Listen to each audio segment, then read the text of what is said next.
Exciting night for Kansas City. I don't know if the weather forecast is as exciting. I don't know.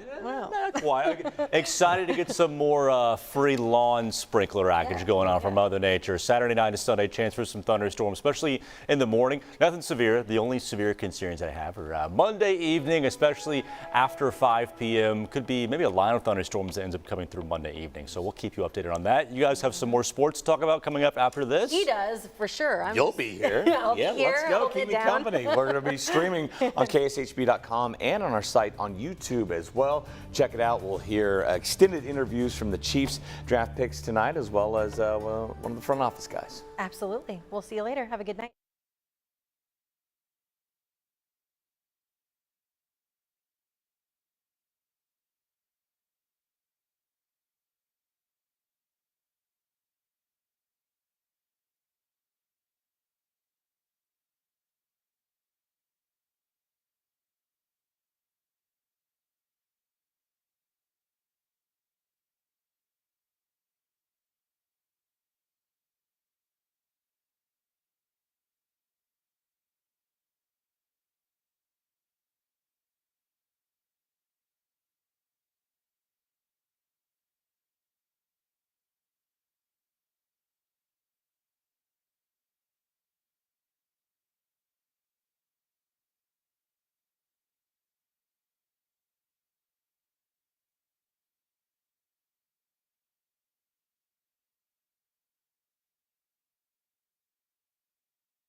everybody, welcome into our Chiefs draft special on the clock. Night 2 of the NFL draft is done now, so now down to rounds 4 through 7. That's all happening on Saturday. So we've had a lot going on.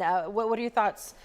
Heavy on the defensive picks. Yeah, about this time last night, Brett Veach told us what they were going to do on this night. He mentioned just defensive positions: defensive tackle, defensive end, cornerback. That's where they went. They got their 3 guys.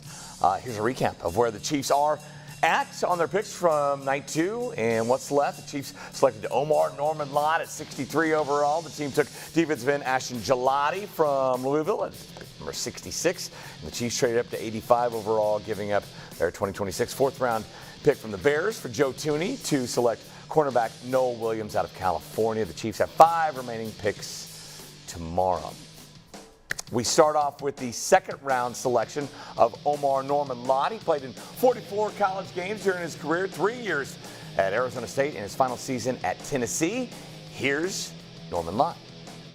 I'm incredibly blessed to be a part of the Chiefs kingdom. I'm so happy. I'm so ready to get in the system and learn the system and just be a hell of a player for the Chiefs kingdom. I mean, he's at the mall, Sarah. He went right to the mall to get his lid, to get his cap, to get his Chiefs cap. I was wondering where that was. It was Some the of mall. this video is a little grainy here. Like, where are you going? Good for him. Immediately going to buy their Chiefs gear. Yeah, all these guys very excited to join basically the dominant team in the NFL. That's right. And you already talked about this guy, Ashton Gelati, 3rd round, a couple picks later, picked him. He's a defensive end out of Louisville. And everybody keeps saying that's what we need. We just need defensive people. Yeah, this guy's got a motor. Ashton Gelati was 2nd team All-ACC this past season. He had 25.5 career sacks in his time at Louisville. And he says he's excited to be a Chief. Hi, Ashton. Congratulations. Thank you. Tell us, where were you when what was your draft night like? And who are you celebrating with? I'm celebrating with my family. I got family outside. Currently, they're following me a little bit, but I was inside with mom, dad, brother, sister, some close friends, aunts, uncles, but a really tight group, some people that I care a lot about. So, and tell us what kind of communication nice. you have with the Chiefs. What kind of communication did you have with the Chiefs? I had some pretty interesting calls with Coach Spagnoli. He's a good guy. I talked to him a lot, and obviously I've had a couple meetings and Zooms with him. I know George, obviously. So that's kind of my interaction with the Chiefs. But I obviously just super blessed, to be considered. That guy is decked out. He said his uncle brought him Chiefs gear, just like that. He's a Chiefs fan. He's like, we were like, how's your uncle a Chiefs fan? He goes, I have no idea. He's lived in Ohio and Florida his whole life. He's just a Chiefs fan, but that's what the Chiefs do these days. They'll get those bandwagon guys, get those guys that maybe don't have a team, and it is really becoming America's team. Oh, absolutely. And the Chiefs moving up 10 spots in the 3rd round to select cornerback Noel Williams out of California. Noel was a familiar name tonight, I think. It was a 3rd California native out of 4 picks, and cornerback from Cal had 7 interceptions this past season, 14 overall. Kelsey, I have 2 questions. Noel, congratulations. Welcome to Kansas City. Just wanted to know first about the process with the Chiefs, how much interest they showed, and what you learned throughout. The process with the Chiefs, I had a great Zoom meeting with them during this process, and I think I had a couple informals with their, scouts, regional scouts, and all that good stuff. And, I feel like the Zoom meeting went really well. And, just throughout the process, just staying patient. I feel like there was a good chance, of me getting drafted. But to the Chiefs, it wasn't in my mind. But, I'm just happy, to be a Chief now. And, yeah. Yeah, you led the nation in interceptions. Just wondering about that ball hawk ability. Where does that come from in your eyes, and how do you think that'll translate to the pros? It just comes from being consistent on the jugs and just keep on, practicing my ball skills in practice and just trying to translate it on the field. Just make sure my eyes are in the right spots, my feet are nice and clean and tight, and how I'm going to translate to the pros. I feel like just got to learn from guys like Trent McDuffie, you know, other guys in the room for sure, and just come to work every day and just keep honing my craft, you know, keep perfecting my craft. We'll go next to Matt Derrick. Matt? Hey, Noel, congratulations. You seemed like you also relished playing the run. You seemed like would you describe yourself as a physical corner? And how much does playing run support mean to you? Yes, I would describe myself as a physical corner, and run support is very important. You know, just, you know, it's a game of inches. So, you know, every chance you get to, you know, fill a gap or just set the edge, you know, it's got to be meaningful. You know, you got to take pride. I take pride in tackling. So, you know, I can do it all. Let's go. He's very cool, calm, and collected, though, that one. He was, absolutely. It's funny to see the environments these guys are in. A lot of them are at home in picks, you know, in the second and third round, especially going into tomorrow. It's cool seeing their people there, and it's a great question just to ask him, okay, who are you celebrating with? What was the moment like? Yeah, and we got to experience some of those moments because, I mean, it's not just time to celebrate your favorite team right now going through the draft. It's also, I mean, life-changing for these athletes and their entire family. Our reporter, Rachel Henderson, has this inspiring story from a Ruskin High School alum who experienced that tonight. I'm Rachel Henderson, and I got to meet an NFL draft pick who overcame injuries and even homelessness to get the phone call that everyone dreams of. Hello, how you doing? It was the answer to everyone's prayers. Let's go, you got the best tackle in the draft, dog. Cheers of gratitude, relief, and joy filled this tiny Airbnb Friday night after Ariante Ursary was drafted to the Houston Texans as the 48th overall NFL draft pick. Best feeling in the world right now. I feel amazing. His mom, Takita, other family, and close friends were there to share in the excitement. Oh yeah, this is definitely a cool moment, a surreal moment to be around the film and be around on this special day. Ariante was one of the calmer people in the room. Sure, we got his back 100%. Good thing he's familiar with tackling. He worked each and every day hard, you know. Every time he went up in the building, he had a purpose, you know. You'd never guess that minutes before, the room looked like this.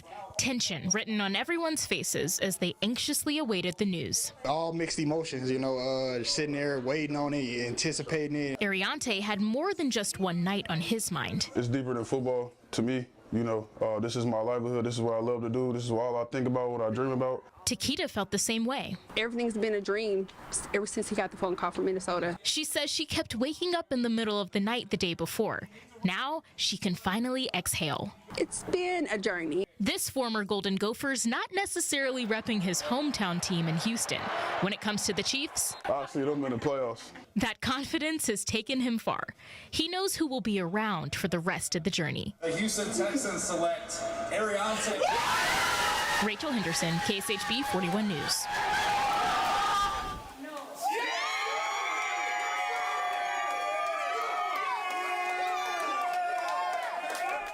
Love that. We were the only ones there for those two celebrations. Both of them, yeah. right. So exclusive look at the excitement there. That was 41 Sports reporter Matt Foster, who was in the Northland. He was with the Park Hill grad Iowa State Cyclone, who will also be joining the Texans. Well, the wait was longer than expected, but I know the wait was worth it. Jalen Knoll, you are a Houston Texan, man. How does that sound? Hey, it sounds phenomenal. Just a blessing to be able to go to the NFL, get picked to a team like the Houston Texans. It's a surreal moment, and I'll be forever grateful for sure. Was your heart just racing when your phone started to ring? Yeah, when it started to ring, I was like, oh, okay, this got to be it, and it was, and yeah, just crazy moment. An emotional moment and embrace with your mom there. Just walk me through the emotions of that. She's been there every step of the way. That's been my rock. She's done everything for me, introducing me to football, getting me in football, getting me to visits, going to college, and all those things. So she deserves the world, and I appreciate her so much. And what are the Houston Texans getting in Jalen Knoll? A dog, a same guy every day, consistent, hard work ethic, high IQ football player, a guy that's going to go make plays. Jalen, congratulations. We can't see you perform in the NFL. Congrats, man. Thank you. Great moment there. A pick before the Chiefs took Noel Williams. The Buccaneers took a cornerback as well. K-State's Jacob Parrish. He's an Olathe North grad. What a night in KC. Parrish went 84 overall to Tampa Bay. Well, the Chiefs also made a big announcement at their facility today, the newest member to the Chiefs Hall of Fame. Yeah, Bill Moss, a guy I've known for a long time. He's the 50th player to go into the Chiefs Hall of Fame, the 20th defensive player. Said the two greatest phone calls he got in his life were from Lamar Hunt to become a Chief back in the early 80s, and then this one from Clark. It's kind of stamp of approval, if you will, for the efforts you put into it. I was talking to somebody today, and, you know, Lombardi said, you've seen it, football isn't just a game, it's a way of life. It was a way of life for me. Fourth's gone, right? All right, here's a look at the Chiefs' remaining picks. 1 4th-round selection, 1 5th, and 3 7th-rounders. Now listen in to Chiefs Senior Director of Player Personnel, Mike Bradley. You get, 3 new players here tonight. Obviously starting with Omar Norman Lott, at 263, defensive tackle from Tennessee, really explosive kid. He shows up on tape. He's really explosive, athletic. He can run. He's really disruptive, really good interior rusher. We watched him like we saw on tape, but also Senior Bowl. We brought him in for a visit. A really fun kid, personable kid. I think he'll fit really well in the room. At 366, we went D-line again with Ashton Gelati, a defensive end from Louisville. This kid plays 100 miles an hour. I mean, he is everything you want in a football player, from makeup to how he plays the game, inside, outside. When you turn the tape on, the guy is absolutely relentless. Probably one of the higher character kids we came across all year. Pat Sperduto, Terry Delp went in there, did a phenomenal job just gathering information, and came back and said, this kid's special. And then you turn the tape on. He's got the athletic, traits, the physical traits, and he's a very skilled player too. And then at 385, we traded up with New England 10 spots. Traded a 4th-round pick next year to pick up Noel Williams, cornerback from California, a guy that we had relatively high on the board, an outside corner that he can play inside, he can play safety. He's a really good special teams guy. He can return. He's got 14 career picks. Another really high character kid that I think, in terms of versatility, depth, he's what our coaches are looking for. And we thought it was a great opportunity to be aggressive and get a corner, get a premier guy at a premier position that can really help our team. So really excited. I know Coach Spags had a good day. So with that, open up to questions. When it comes to Omar, obviously you guys really like the traits, but it seemed like he was more of a rotational player. What did you discover in talking to the school about that? Yeah, so that's the first thing. It's a heavy rotation there. So I think he played only about 25% of snaps, and that's everybody. And in those snaps, you're talking about a guy that maximizes his snaps. Just the unique explosion he has off the ball. We saw a guy that was really conditioned. He's got a great frame. He's got 11-inch hands, 34-inch arms. He's strong for his size. And then you go down to the Senior Bowl, and he was really impressive down there. I thought he was one of the better interior D linemen. So we envision him being a really productive rotational guy. Mike, just when you look at the first 2 picks, obviously the similarity just rushing the quarterback, was that a point of emphasis today, driven by need, or just how the board felt that these were the guys you liked? Yeah, Sam, I think it was really the board. I think those guys, we kind of reset the board yesterday, and it was clear those guys were rated pretty highly, and we thought it was an opportunity to just get those guys back to back. You can never have enough of them, and I think Omar with his inside rush and Ashton just with his versatility. I thought those guys are just too hard to find. So I think it was one of those. You didn't know how the board was going to come off in the second round, but we were, surprised and obviously really excited. They're both there. With Ashton specifically, doesn't have the sack numbers he had as a junior. It seemed like the pressures were still there. Is that what you guys saw? Yeah, the pressure's there. Yeah. Sometimes the sack numbers I think can be a little misleading. So hurry rate, pressure rate, you can feel them when you watch the tape. Just the activity. And then I'll tell you, one more thing about him. He dropped a little weight, this spring, and his pro day was probably one of the better pro days, we saw, all spring. Explosiveness, athleticism, movement was like a linebacker. So that kind of sold us on just what kind of, physical talent he had. All right, that's it. That does it for us here for the On the Clock special tonight, but we're going to be back tomorrow. We'll be back here tomorrow at 6:30 p.m. to recap the final rounds of the 2025 NFL Draft. We'll see you then. Have a great night.